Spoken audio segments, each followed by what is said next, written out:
you information regarding injuries. Chaz was a limited participant as opposed to did not participate. Other than that, everybody's about the same. Still collecting information on a few of these guys. Obviously, it's a quick turnaround here. Is there anyone you ruled out for Thursday? No, not yet. What about the kicking situation? I know you tried out a few guys today. Yeah, this next couple days we're gonna see where we're at. Create as much stress and as much competition as we can on the guys that are here, and make a decision in, like I said, next couple days before the game. I mean, I just don't understand what Zerline could do to convince you he's the guy Thursday night after he's had 8 games, right? Like I know these other guys are trying out, right? But what can Zerline do at this point?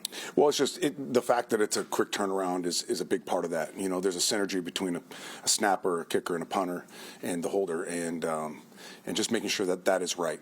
You know, before we make a decision that might be harmful to the team. So when you worked out these guys at the stadium this morning, did you have to take the snapper and the Hennessy and Morstead over there to do the whole? We didn't. We just wanted to see how they kicked. You know, the fine line that we're balancing here is also, and I know it doesn't seem like snapping is or holding is a big laborious thing to do, but at the same time, these guys got to have an opportunity to recover a little bit too. But we are, now that they're here and they're with us, we're gonna rep it as many times as we can. Try to create as much cohesion with those 3 guys that are gonna have to go out there and ultimately pick the guy that does the best in the next couple of days. So is the tryout then continuing into tomorrow? It is. Like with those guys? Yep. Okay. Most likely. With all the guys you brought in, or do you now? Yeah, most likely. All those guys involved, and like I said, we're going to try to create some stress and as much as we can out in a practice atmosphere, and may the best man kick. Do you know any more on CJ? We don't. You know, it's just with this quick turnaround, still collecting information. He's got all his imaging done now. Now it's just getting all those images to the specialists and getting evaluated. Speaking of stress, how are you holding up? I'm doing fine. You know, I'm fortunate to have a great support group around me, not just in this building, but obviously my family at home. So, as trying as it is, it's also a great challenge too. With these Thursday night games, obviously it's a challenge for players to bounce back. It is. Sunday gameplay Thursday. I imagine it's even more hard with Aaron right now, considering his age and then also the fact he's pretty beat up from pretty much the waist down. Are you concerned at all with his ability to go on short rest? I might have had he came out of the game feeling worse than he had, and this is fortunately one of the games he came out of it no worse for the wear. So post-game was one of his better evaluations. So from that standpoint, very fortunate. Is a short week a good thing or a bad thing in terms of putting Sunday behind you guys? Well, it's a fantastic thing as far as getting the taste out your mouth. You know, to sit on that one for 6 days is, I mean, it's hard enough to sit on it for 1 day. So I really believe it's a good thing for us right now. You guys held CJ Stroud in check last year when you went up against him. Where have you seen the most growth from on film heading into this match? A little bit of everything, you know, but saying that, like the guy that we watched last year and prepared for last year amazed me in the sense that he was a rookie. Just, you know, his patience, his composure, his ability to get to the third progression in consistently is it's unheard of for a young guy, you know. But you just see a guy that's improving in every way. And last year, I felt there was times where he was hesitant to tuck it and run. It was like it was being preached to, like, we're going to win this thing with your arm. I'm seeing him taking a few more liberties with his legs and his athleticism, and you see him move the sticks a little bit more with his feet this year. Speaking of the QB runs, New England got you with both guys on Sunday. They got you Yeah. early and then late. Is that guys not containing? Is that second level stuff?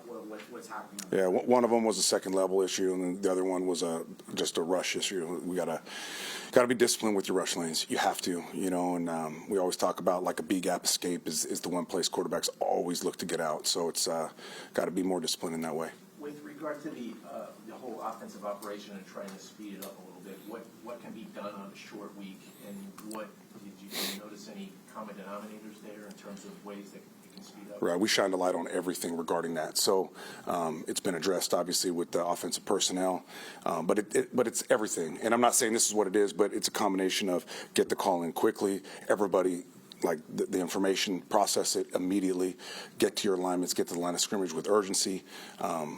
And when you do all those things, that gives Aaron the ability to utilize his superpower. And that's, for one, a chance to look at the defense and process the information that he sees, and two, utilize his cadence, which we know historically has been a great weapon for him. So all those things have been addressed, and anticipate that being vastly improved. Have those aspects of Aaron's cadence and, you know, how he crosses at the line, has that contributed at all to the getting the plays in at the last second?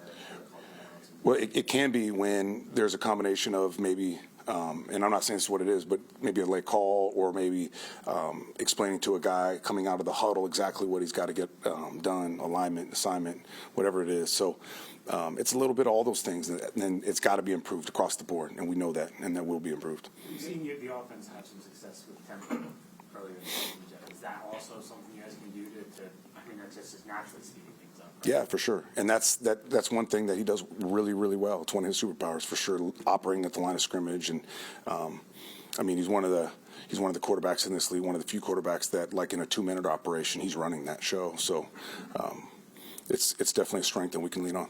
When you took over, you said you were going to pick your spots, like to go to the offense and everything like that. Have you had to do that more lately, or have you done that more lately? I feel like I have. You know, that'd probably be a better question for them. But I've definitely tried to, as much as I can in this role, you know, put my imprint on there and get some influence with that group. I feel like there's parts of the offense that have improved. You know, I felt like the run game is especially the last 2 or 3 weeks is better. Still got a long way to go, for sure. I feel like protection's been better. I feel like there's been a lot of things improved.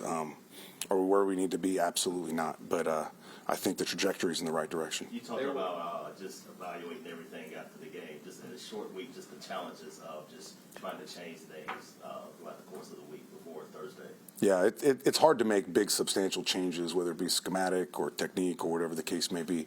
The biggest challenge on these short weeks is just assimilating all this new information for a new opponent, you know, and at the same time getting your body in a place where you're ready to rip it on Thursday night. So, you know, it's like you said, it's hard to make big fundamental changes. There were a comment or two made after the game by Patriots defenders calling into question Aaron Rodgers' mobility.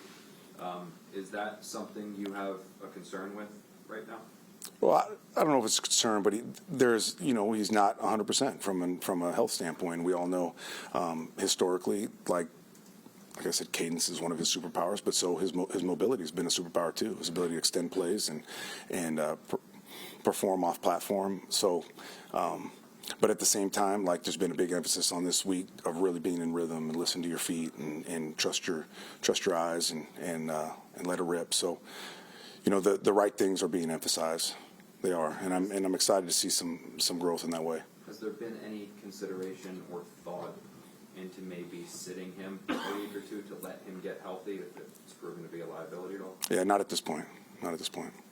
Is Reddick going to have a bigger role this week, or is it kind of nullified by the short week, not being able to get him? We'll see. A lot of it's kind of predicated by the game. You know, this game was obviously tight, and we probably had less passing situations than you might have otherwise. You know, that's kind of where we're starting him off, you know, is the passing situations, whether it's second and long, third down, whatever the case may be. And then as he learns it, he's going to get integrated more and more and more. So we'll see. By Thursday night, I thought Aaron Whitecotton, our D-line coach, did a good job of really sitting him down before the game. Like, what are you comfortable with? What do you know? What do you own right now? What do you not know? And we'll do the same thing this Thursday. If he's able to process more, then he'll play more.